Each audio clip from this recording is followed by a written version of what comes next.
Nah, apabila Sobat Vidivisi mengalami keluhan-keluhan tadi, kemungkinan mengalami radang tenggorokan, maka sebagai pertolongan pertama di rumah dapat dibantu dengan berkumur menggunakan air garam. Biasanya takaran yang digunakan adalah 1 gelas air putih itu dicampur dengan garam dapur sekitar setengah sendok. Nah, itu bisa dibantu untuk kumur-kumur sehingga melegakan atau mengurangi rasa nyerinya tadi. Selain itu juga permen pelega tenggorokan misalnya itu juga dapat membantu mengurangi sensasi nyeri tadi. Ataupun kalau misalnya radang tenggorokan yang disebabkan bakteri, tentu saja itu memerlukan pengobatan antibiotika dan ini biasanya didapatkan sesuai dengan anjuran dari dokter.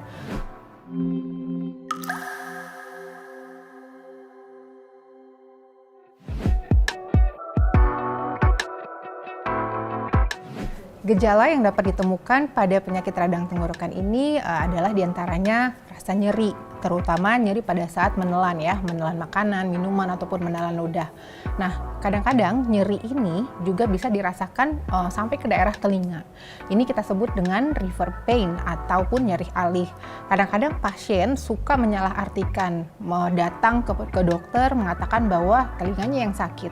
Padahal setelah kita evaluasi, telinganya tidak ada masalah apa-apa. Justru sumber penyakitnya ada di daerah tenggorokan. Kemudian gejala lain tentunya karena adanya infeksi virus ataupun bakteri tadi bisa disertai dengan adanya demam, panas, ataupun kalau misalnya disebabkan oleh virus, biasanya radang tenggorokan, nyeri tenggorokan tadi disertai oleh keluhan batuk maupun pilek. Ini berbeda dengan keluhan radang tenggorokan yang disebabkan oleh bakteri. Kalau misalnya bakteri, biasanya rasa nyeri tadi yang lebih dominan dibandingkan keluhan yang lain. Jadi itu dua hal yang cukup perlu menjadi perhatian untuk membedakan apakah ini karena virus ataupun apakah ini karena bakteri. Selain rasa nyeri tadi, juga pasien suka mengeluhkan ada benjolan di daerah leher. Sebagaimana kita ketahui, benjolan di daerah leher itu bisa disebabkan oleh tanda-tanda infeksi. Jadi daerah leher kita itu banyak sekali kelenjar getah bening. Nah, kalau misalnya terjadi infeksi di daerah rongga mulut, hidung, itu biasanya suka disertai adanya benjol di daerah leher. Ataupun pada beberapa orang yang suka mengevaluasi, memeriksakan diri sendiri di rumah pada saat dibuka mulutnya, maka dinding paling belakang mulut itu akan terlihat seperti kemarahan ataupun ada bercak-bercak merah. Nah, itu salah satu diantaranya juga adalah merupakan gejala dari radang tenggorokan.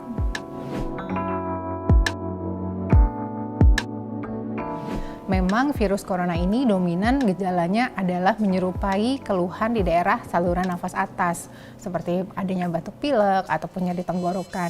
Kalau ditanyakan apakah perbedaan antara sakit tenggorokan akibat virus corona ini ataupun karena virus yang lain, sebenarnya tidak ada penjelasan yang spesifik untuk dapat membedakan antara kedua penyakit ini.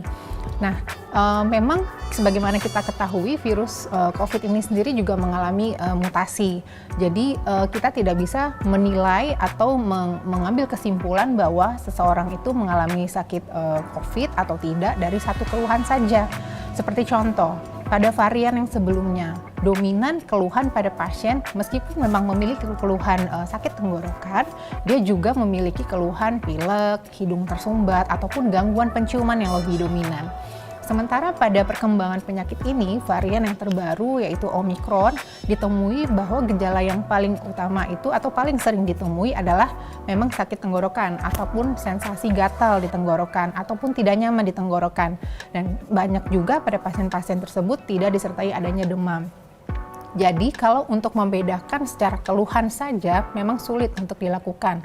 Ada baiknya makanya apabila seseorang pada saat apalagi sekarang dengan angka COVID yang sudah melambung tinggi, ada kalanya baik untuk melakukan screening apabila memiliki keluhan nyeri tenggorokan ataupun saluran nafas atas. Karena dengan melakukan screening setidaknya kita sudah bisa menapis apakah kita benar terinfeksi virus corona atau ternyata hanya virus yang biasa.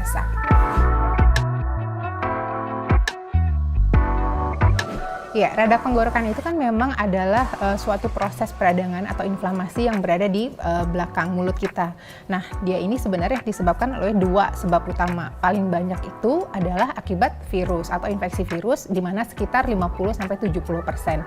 Contohnya adalah infeksi virus influenza, kemudian adenovirus, atau yang sekarang lagi marak adalah infeksi virus corona. Nah, selain itu juga bisa disebabkan oleh adanya infeksi virus herpes ataupun HIV. Penyebab yang kedua adalah infeksi bakteri. Infeksi bakteri ini biasanya bentukannya lebih berat, keluhannya lebih berat.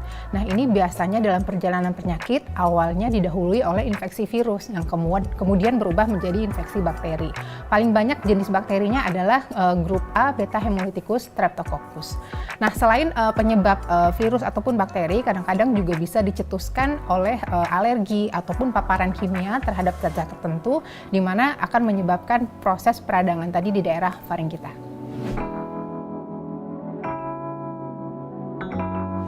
Di antaranya misalnya adalah tangan tidak dijaga kebersihannya. Jadi sebagaimana kita ketahui, kita perlu menjaga hand hygiene, kebersihan tangan, rajin cuci tangan supaya tangan yang mungkin tidak sengaja kita sentuh ke area di tempat umum tidak bisa mentransfer kuman ataupun bakteri ke daerah hidung dan tenggorokan.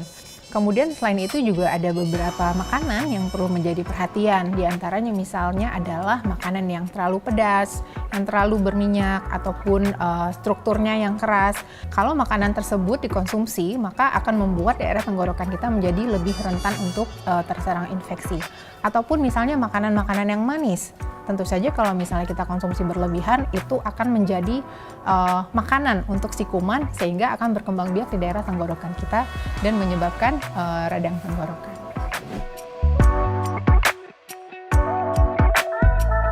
Radang tenggorokan memang utamanya disebabkan oleh infeksi virus. Sebagaimana kita ketahui, infeksi virus ini sifatnya adalah self-limiting disease ataupun dapat sembuh sendiri tanpa diberikan pengobatan apapun. Nah, kita perlu mengevaluasi dalam jangka waktu 5-7 hari, mungkin apabila keluhan radang tenggorokan tidak membaik, maka sebaiknya kita lakukan pemeriksaan ke dokter THT. Kemudian ada beberapa kasus yang dapat menjadi berat, terutama disebabkan oleh infeksi bakteri dari radang tenggorokan, yaitu terbentuknya nanah ataupun abses di daerah retrofaring atau dinding belakang mulut.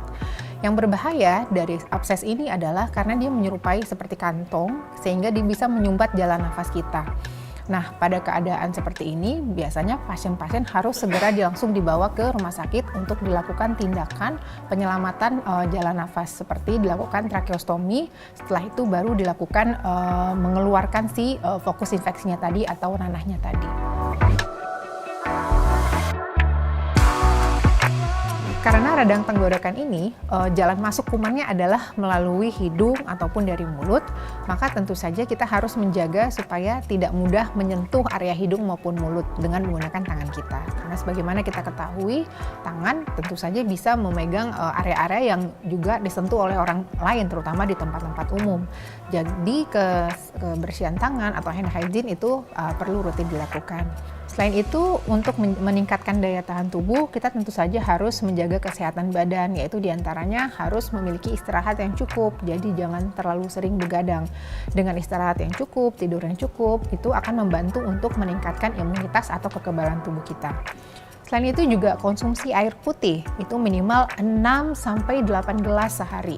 Itu sudah ukuran minimal, jadi supaya tetap hidrasi kita terjaga. Kalau misalnya kondisi tenggorokan itu kering, maka dia juga akan menjadi lebih rentan jadi radang tenggorokan. Nah, kalau misalnya kita sedang mengalami radang tenggorokan, tentu saja ada baiknya kita juga menggunakan masker sebagai pencegahan supaya kita tidak menulari orang-orang yang ada di sekitar kita. Demikian penjelasan saya mengenai radang tenggorok. Saya Dr. Hamidah Hayati Faisal, spesialis THT KL. Sampai ketemu di episode berikutnya.